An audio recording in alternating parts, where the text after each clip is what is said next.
Hey, what's up, everybody? Welcome to OneMicNite. It's Marco Suis here, and thank you for joining me for this episode. My guest today, you already know her.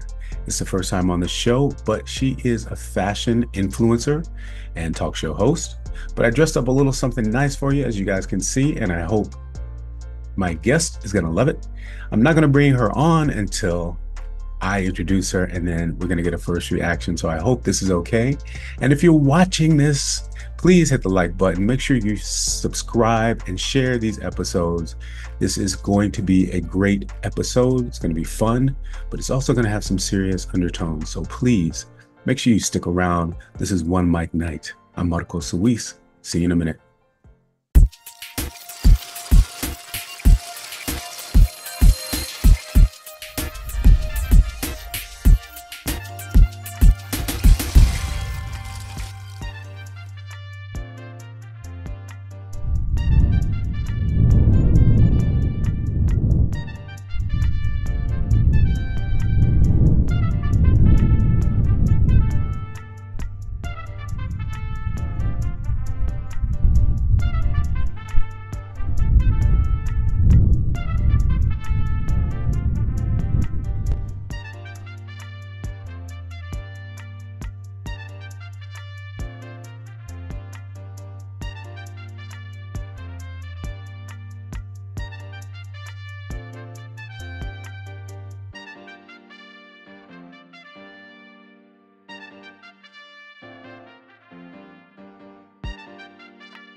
There we are. There she is. Look at that.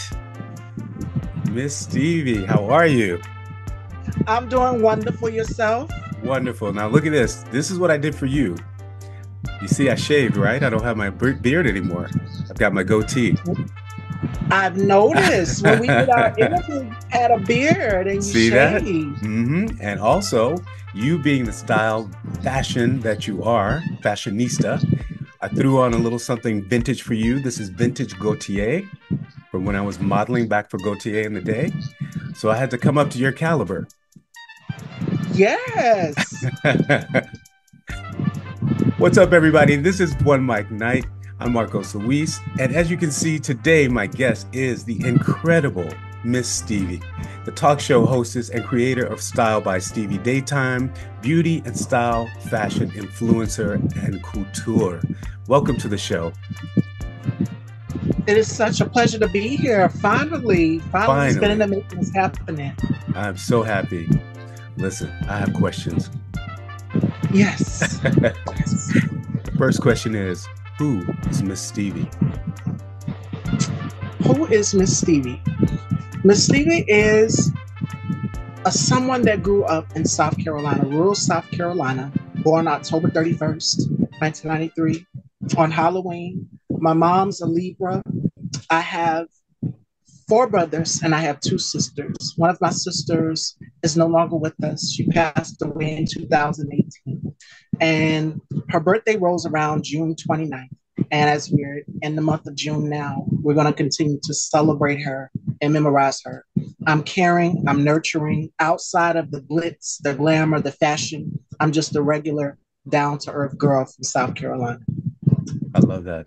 I love that. So how did you grow up in South Carolina? What was that like growing up?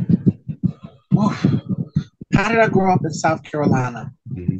If you're growing down in the rural of South Carolina, growing up down here is very rough with being in the queer community, with being Black, with being trans. And now we're seeing this new agenda where they are trying to take away rights for queer people in Pride Month. So growing up down here has been very difficult. I was teased a lot throughout my high school years. I struggled in school a lot. I had difficulties paying attention and staying concentrated because, you know, when you're in your younger years, you focus and you go with the wrong crowd. So following up the in crowd, trying to find a way to fit in with what group or what clique. So for me growing up, I always struggled with that, with finding out who I was and where I wanted to be in life. So it's always been difficult growing up in the Black queer community, especially in South Carolina, which is the heart of the Bible Belt. Did you always know that you were queer? Yes. And I came out to my mom at 13 years old. Hmm. How I discovered myself being transgender was later on down the line. I would have to say 13 years old, going and transitioning, going into high school. I'm sorry, going into high school where I came into my own fully and just started accepting it and not worrying about people and their opinions about me. My mom told me, and I'll never forget this when I came out to her. She said, just tell me the truth, because mother's first intuition is they know automatically. My mom said, just tell me. I will love you no less. You're my baby. You came from my womb. You're mine. And That's that's the interesting. bond that me and her have ever had ever since then. I like that. That's interesting because for two things. One, like you said, mothers always know.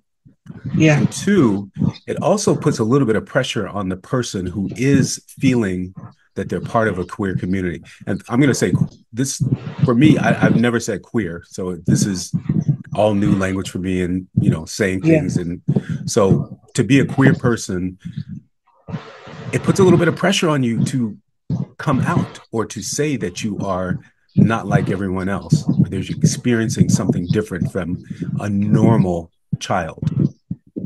So how Yeah. did you deal with that pressure? How was it, how did you do that? I found myself slipping into depression. I Mm, found myself slipping deep, like sadness. And I also suffered with emotional abuse and wanting acceptance from one parent. You have one parent that doesn't accept you, that wants you to grow up masculine. And that's just like, that's not in the cards. That's not in the universe. What God has for you is for you.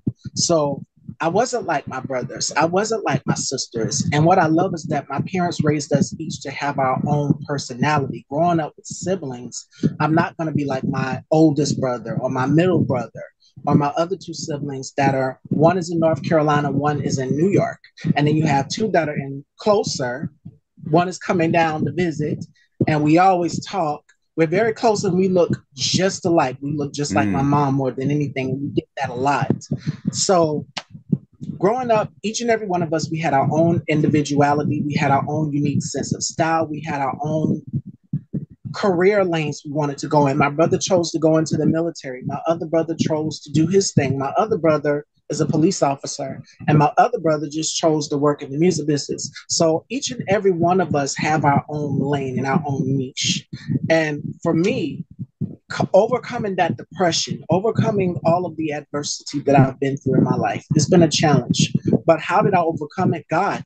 My mom always told me that no matter how big you get in this business, whatever you believe in, to anybody out there, put God first in everything that you do. My grandmother and my mother are the most two precious people in my life to me. And I have a lot of conversations with my mom more than anything. You're going to have one parent in the household that is going to accept you, and then you have one that doesn't. So, yes, for years, I've suffered with emotional abuse, of feeling neglected by one parent and trying to get that one parent's approval. And I want everyone to know that is watching this right now. You don't have to continue to fight. Some relationships can't be fixed, and you that's just got to right. move on and move accordingly. Everybody deserves to be happy to walk in their truth. And for me, Absolutely. it took me at 13 years old to discover fully who I was, because I started to experiment with different hair colors when I was in middle school, and people would tease me for that.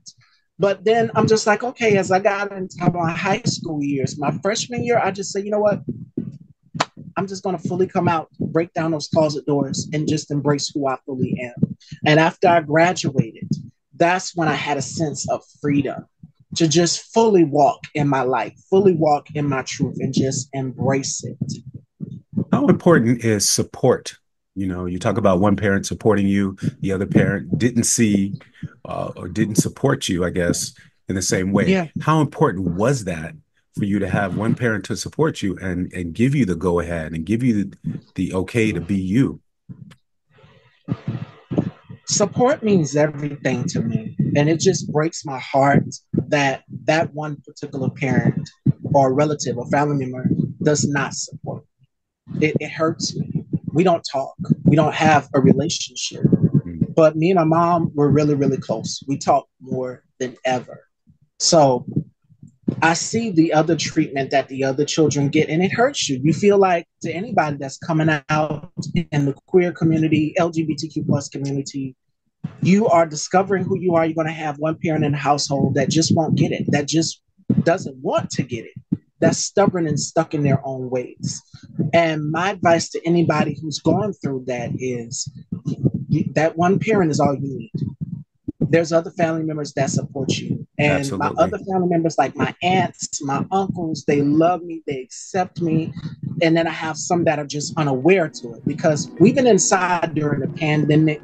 And I've had the conversation with my mom. I said, I don't think my new family members are going to accept me, as the new version of myself.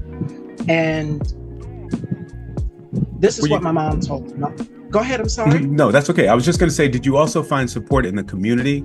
You know, were there groups of friends that you reached out to? Did you was there therapy involved? What were the other means of support? The community more than ever has always been a strong support system. And it's great to have like brothers and sisters and mentors in the community as well, to mentor and shelter you and let you know, okay, this is what you need to do. This is how you need to have the conversation with your brother and sister, or your mom and your dad, and educating them on pronouns. Like I remember having the conversation with my mom on pronouns, and she gets it. She fully understands it. But there are some family members who Let's have it now, because I want to use this as a tool for other people to learn and understand exactly what is meant by this. Some people, I know there's states like Mississippi who are now outlawing using pronouns in school. It's against the law. You know, there are 11 states. Over the last, in 2023, there were 500 laws that were brought to the table against the LGBTQ plus community. 11 of them came to fruition. So we're seeing a rescinding of the laws that protect people for equality, which is what this country is built on. So let's talk about the pronouns. What do those all mean? What does it mean to people in the community? What is it? How do people identify? What does it all mean?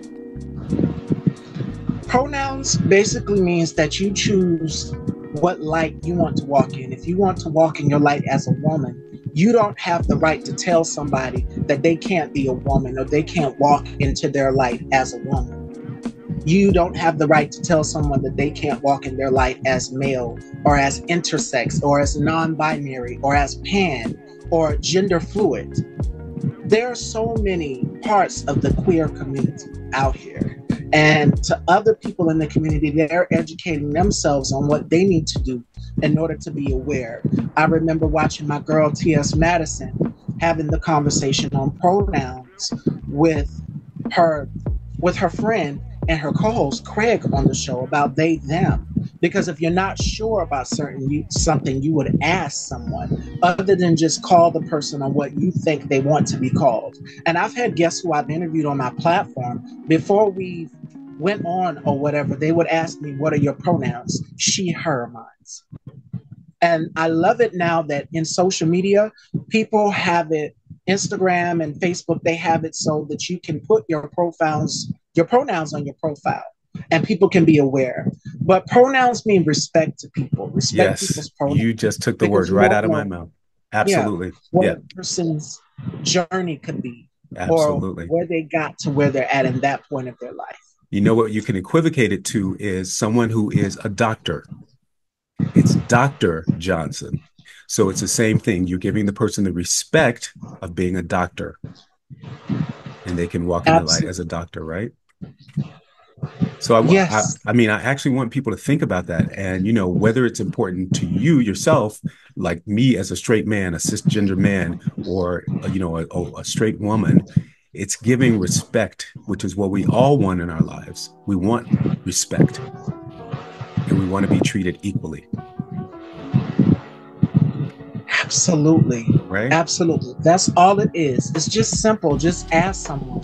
If you're not sure, just ask someone. Or nicely just send them a message. If you're following them, send them a message and ask them. My guest did that to me, and that was the most respectful thing ever.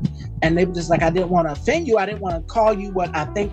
One of my guests asked me, he said, what are your pronouns? And I told them simply, she, her. And they're just like, say less. And when we did our interview together, go ahead. She, Miss, and her. Right. And if you notice, I've always called you Miss Stevie.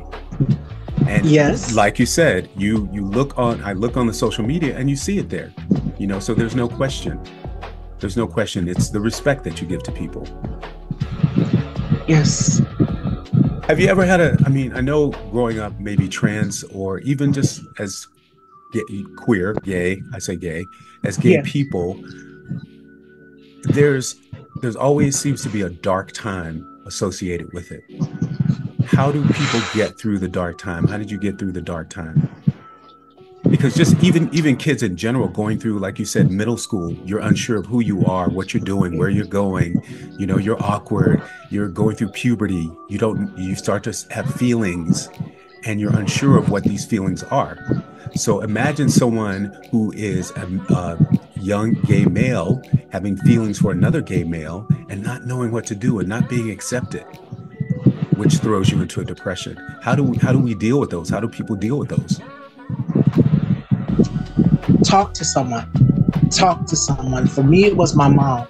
And sometimes our parents might not support you, but to the people that are in the LGBTQ+ community, there's the ballroom culture where they're adapted the ballroom culture. You can create your own families. And explain to people what ballroom culture is. I'm sorry, I'm going to stop you because there are a lot of terms that I want people to know and that I want to learn as well. But explain to people what the ballroom culture is. Ballroom culture is for someone who walks like in the ballroom. And I'll give you an example. Benny Ninja, who, was right behind Madonna with the voguing. And then there were so many houses, House of Lanvin, House of La Beja, House of Balenciaga. There were so many. And if you watch the show Pose, it dives deeper into that because again, growing up in the queer community, you have some family members, your mom or dad might not accept it. And growing up in a Christian household, a strict Christian household, is forbidden. And you're being told you're going to hell or you're going to be punished for being gay or living in your truth. I would rather walk in my truth than to live a lie. And I've done things in my past I'm not proud of, but the most important thing to anybody is to continue to walk in your light. But ballroom culture, the houses, they're like family. You have your mom, the mother of the house, and then you have the father of the house. And they're just like your parents that are in the house that, you grew up with.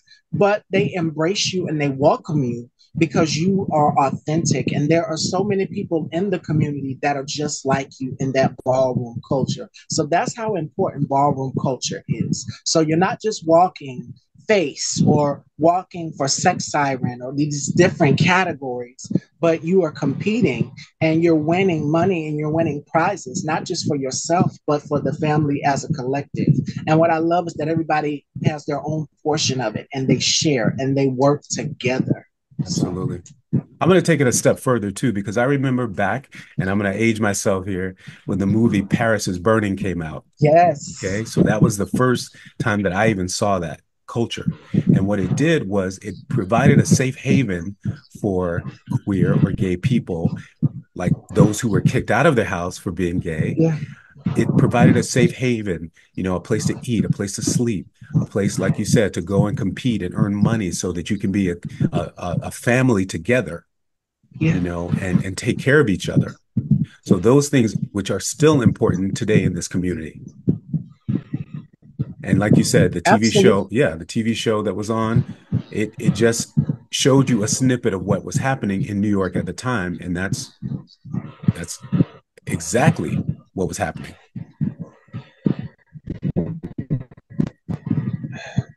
So it's very, very important for people out here to love and accept their kids. And we're starting to see that now even more and more so, like rightfully so, in the entertainment business.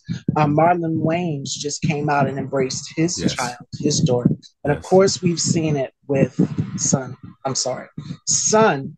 And now we're seeing Dwayne Wade and Gabrielle Union embrace their daughter Zaya. So it's all about love and acceptance at the end of the day. It can go a long way. And how do people get to that point? Because even just like you said, growing up in the Southern Belt, people of color have so traditionally, Jesus, Bible. God, Bible, and it's not accepted in the community, people of color. How do people get beyond that and accept each other for the love of who they are? It starts with sitting down and having a conversation. We are so tuned in now in our phones and social media, but to the parents out there, sit down and have a conversation with your child, really get to know them. And I would also say this to the parents too: don't force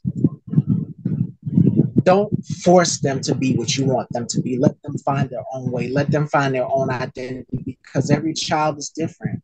You're going to have one that's going to that likes pizza. You're going to have one that's going to like French fries. That's an example. You're going to have one that likes football and one that likes soccer. You're going to have one that likes fashion and one that likes music. So even for me, growing up with siblings, each and every one of us had our own thing of what we wanted to do. Like I said, my brother chose the military. I chose to take up cosmetology during my time in high school and do hair, because I've watched the women of my family every day go to a hairdresser.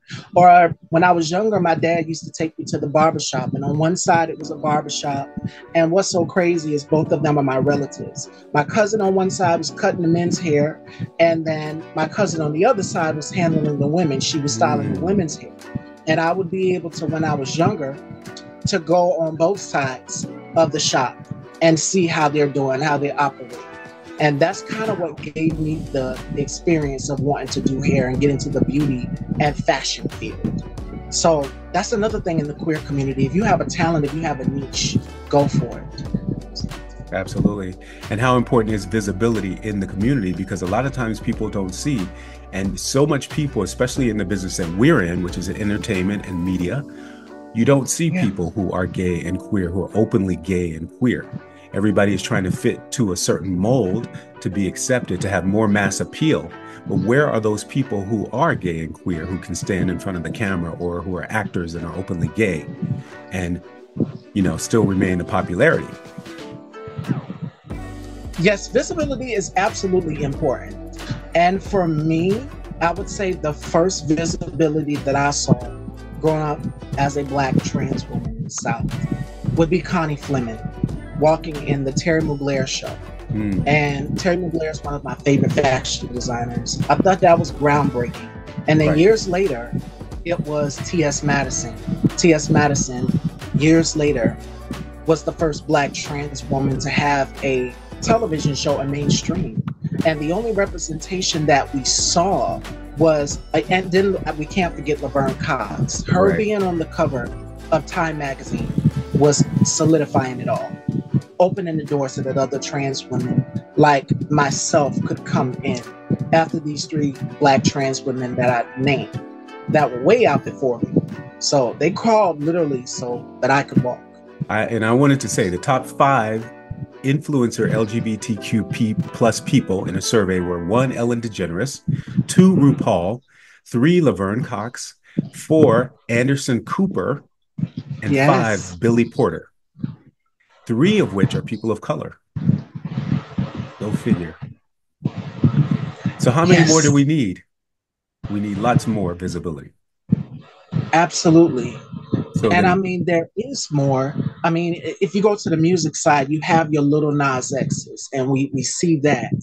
If you go to the acting side, like again, the show Pose, Billy Porter, Dylan Burnside, there's even more. MJ Rodriguez. There is India Moore. I mean, it's so many. Avery Wilson, who is doing The Wiz on Broadway as we speak. So I mean, Durand Barr. What I love is that queer artists, Black queer artists, are now rising up and saying, I hey, was I'm just going to here, I'm say that. representing as well, too. I would say And in the we're last few years, right? Because absolutely. people have actively made diversity and inclusion a point of interest, and people are including people from all over the spectrum. So LGBTQ plus people are now part of that cycle. And it's very important. Yes. It's very important for representation in all ends of the spectrum, whether you're Black, gay, Latino, Indian, whatever it is, because that's what this country is made of. That's what the world is made of. It's made up of all those type of people. And it's very important. Can you explain for the people watching, for the viewers watching?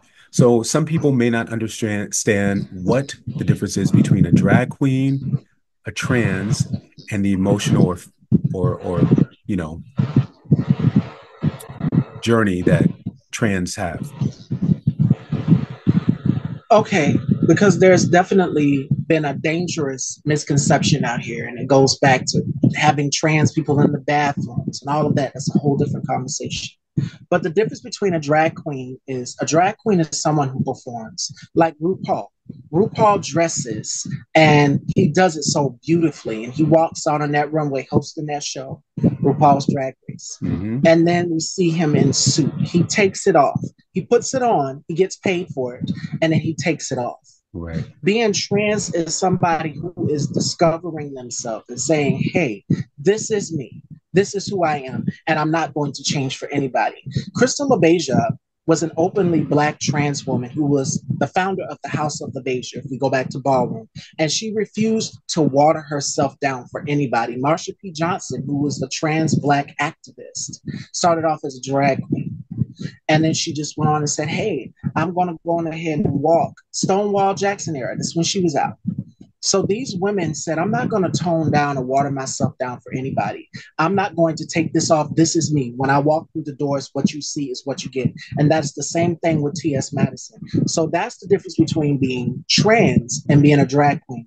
The misconception that some people have is that trans people put it on and they take it off. No, we live this. We breathe this. We walk this. We get up every day.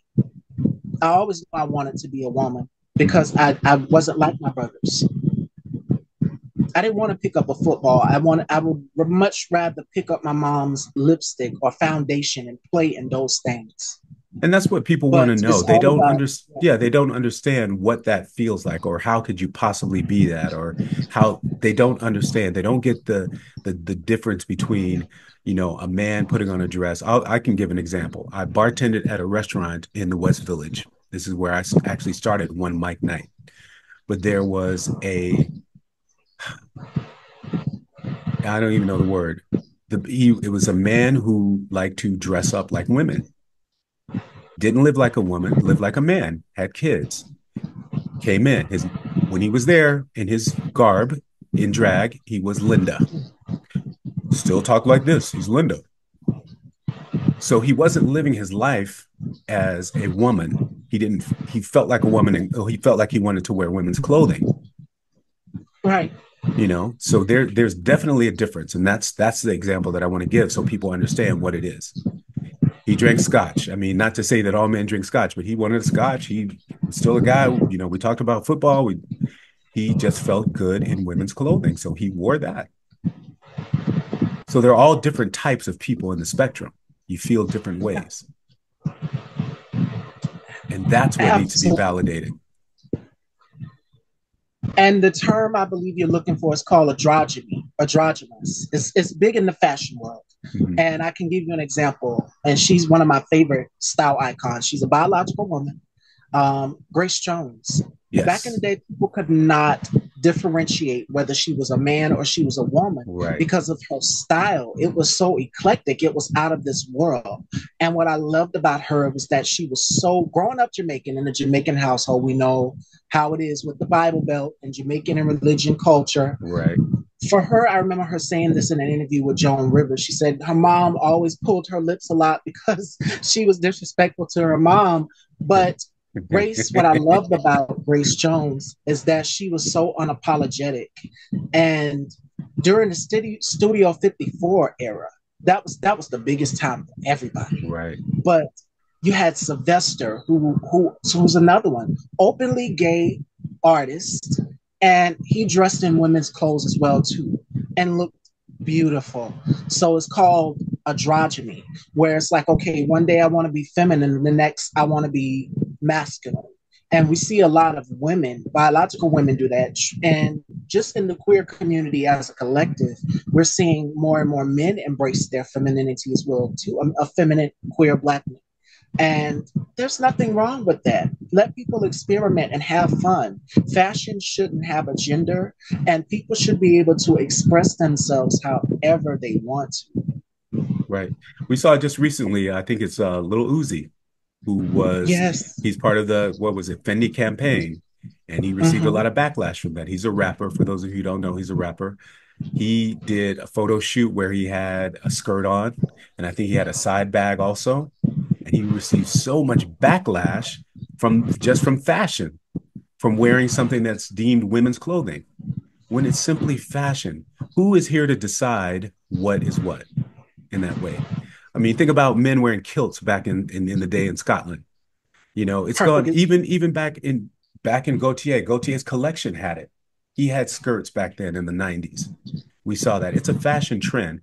However, there are people who are like yourself, trans women who feel like women, and they wear this all the time. There's a difference. And we show up as women. It's not just like how RuPaul does it, where we put it on and take it off. Right. And that's one of the misconceptions that people have about trans women, is that, oh, we're dressing in costume. No, trans is not a costume. It is us. We breathe this. We sleep this. We wake up. We feel this. I want to talk a little bit too about some of the backlash you may have received at being a trans woman. Do you ever feel Yeah. threatened in the community? Do you ever receive backlash when you're on the street or going to the market to buy something? What are the reactions that people have to you? I can't imagine They're looking at you. I pretty can't, fun. and knowing you, I can't imagine people have any kind of reaction at all. But hi, would say, hey, how are you? But there are people Uh, who do, you know. I've encountered some ignorance online, but as far as going out in the world, uh, I've had people just not be sure what pronouns to give me, or they see the hair, they see the nails or whatever, and the first instinct is just to ask, "Oh my God, you're so beautiful." I get showered with compliments left and right, but as far as anything else, I do fear for my safety sometimes because I'm in South Carolina, Right. and there was a trans woman who was unalived down here in South Carolina, Regina Brown. And she was a hairstylist. She colored my hair to her one time. I didn't even know that she was trans because in the process, I was slowly in high school discovering who I was. So then years later, I go and I read the news and I try to go back and visit her. She's no longer there. So the backlash that I get sometimes from some biological women is, "Oh, you're passive." Yes. And there are some trans women who have passive privileges. They look more so like biological women. And that's something I had Hope Giselle on the show, and she touched on that as well too. And it's called passing, or Right. you're passable. You look Mm-hmm. as if you're a biological woman. And even when doing my interviews, some people, it's funny because people wouldn't know. Oh my God, what do I call her? She's so beautiful. We wouldn't know the difference. Right. So, I mean, I love it. I love it. I get a kick out of it. But the thing is, as far as tricking people, that's a thing that is dangerous. That And was my there's been a next question. conversation had Mm-hmm. about revealing that you're trans to someone. I wish it was that easy, but it's more nuanced to it than it is, because it's like, be damned if you do, be damned if you don't. If I Right. was to tell a hetero Black man that I'm dating that I'm trans, my safety's in jeopardy. And Right. if I didn't tell him, my safety is still in jeopardy. So it's just like, which one? I let people make up their own misconceptions and develop their own thoughts about me. I just sit back and reserve people. because you got to keep an open eye if you're in an area in a red state where someone is, they're questioning and they want to know about your gender or your orientation, what you like. It's dangerous. So I haven't really had any backlash, but I've just had stares. People would stare out of curiosity. And I would be sitting in the waiting area in the doctor's office or whatever, and I'm looking through a magazine and I would get the stares and I feel eyes on me. So that's the most that I've gotten. But other than that, um, love, acceptance, people being open minded. Some people are wanting to know out of curiosity. And there's nothing wrong with that. But where there needs to be concern is if someone is threatening your safety. So I also try to be aware of that as well, too.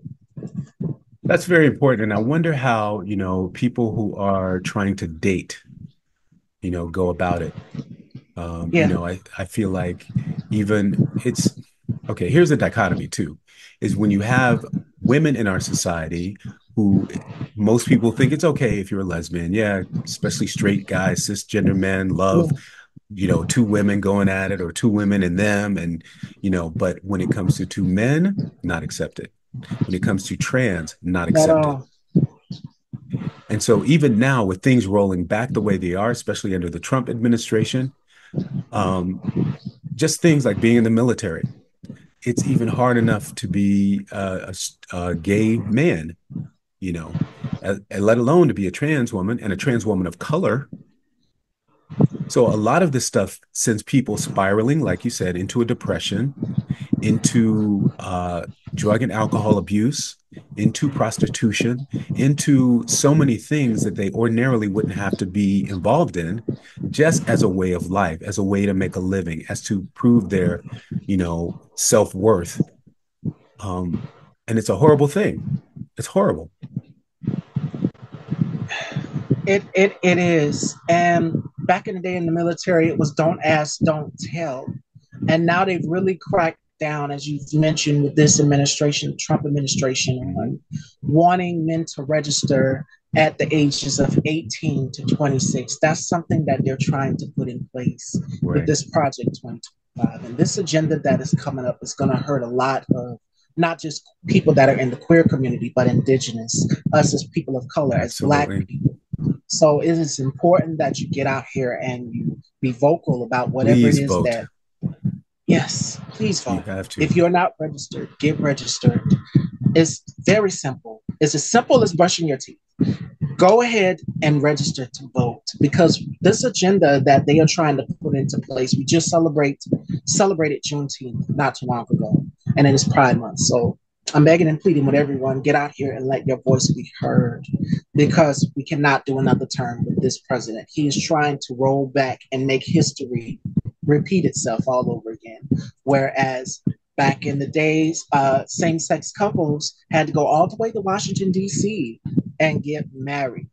So it's not how it is now where couples can get married in all, same-sex couples can get married in all 50 states. No, you had to go all the way to Washington. Right. So these rules that they're trying to put into place with this Project 2025 is going to hurt a lot of people. And I touched on this on the show. So make sure that you guys are getting out here and registering to vote. If you are not, vote like your life depended on it. Absolutely. And I want to piggyback on that too, because it's not just the presidential election, because it's important in the presidential election. It's also the state and local elections, because those elections affect you directly. It affects your community. It affects, how much money is put into the community to help you, like after school programs for your kids or yourself or your medical help, your medical health, your mental health, like all of these things on the local and state level too. The federal is going to hurt a lot of people, like you said. So please get out and vote.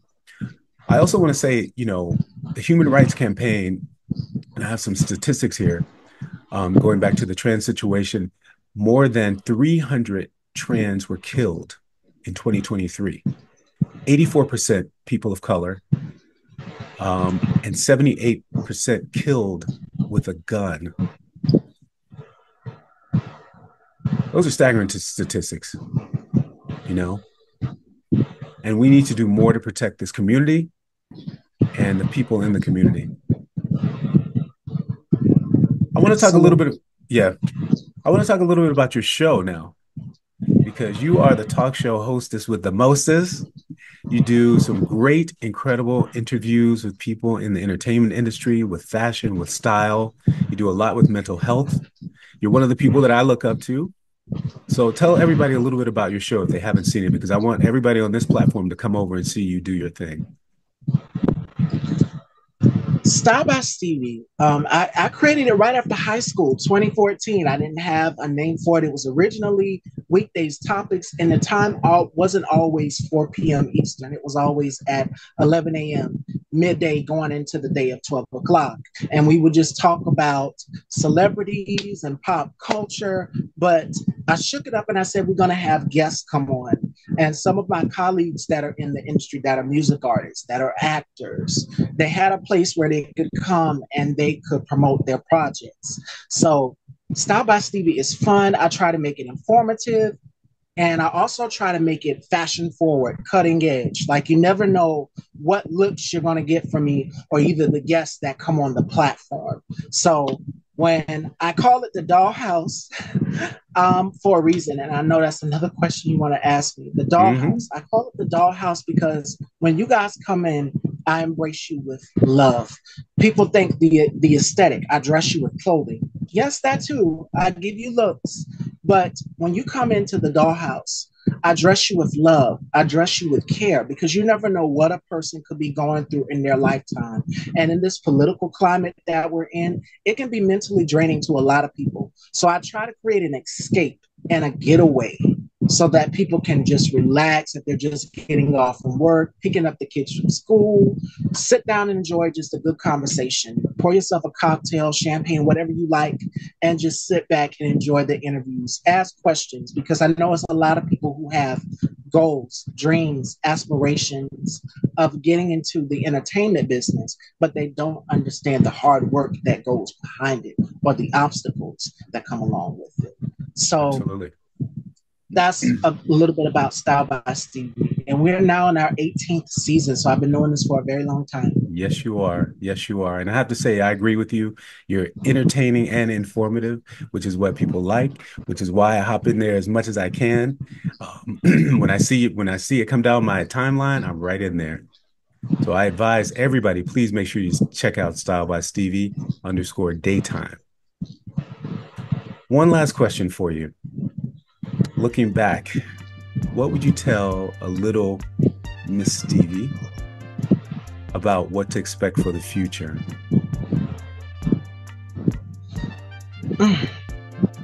30 years old now. So what would I tell my younger version of myself? I would tell myself, it's going to be a journey. It's going to be a hell of a ride. Buckle up and get ready for it. You're going to have scrutiny. You're going to have obstacles thrown your way. You're going to have people who are going to try to doubt you, your existence, but your existence is valid. Your existence is needed. Spoil yourself with abundance and shower yourself with love. You are surrounded by love. That is what I would tell my youngest version of myself. And just if you need reassurance, go and talk to your mom. Your mom loves you. Your family adores you. That one family member, don't worry about him. God gonna take care of that. I love that. I love it. Well, Miss Stevie, thank you so much for being on the show. Please tell everybody one more time how we can get in touch with you the best way.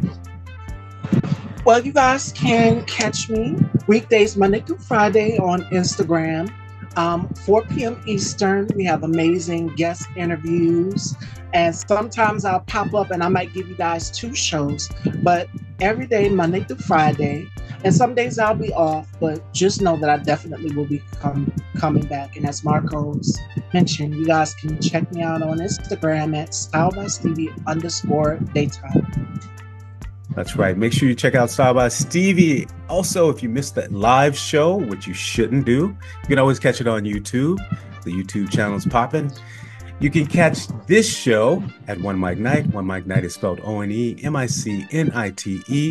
I want to thank you, Miss Stevie, for coming on the show. Thank you for sharing some intimate details and moments about your life. Much appreciated. The beautiful Miss Stevie is here. So thank you for joining me. Slide into my DMs at Marco Suis. I'll see you next time. Bye-bye. Take care, everyone.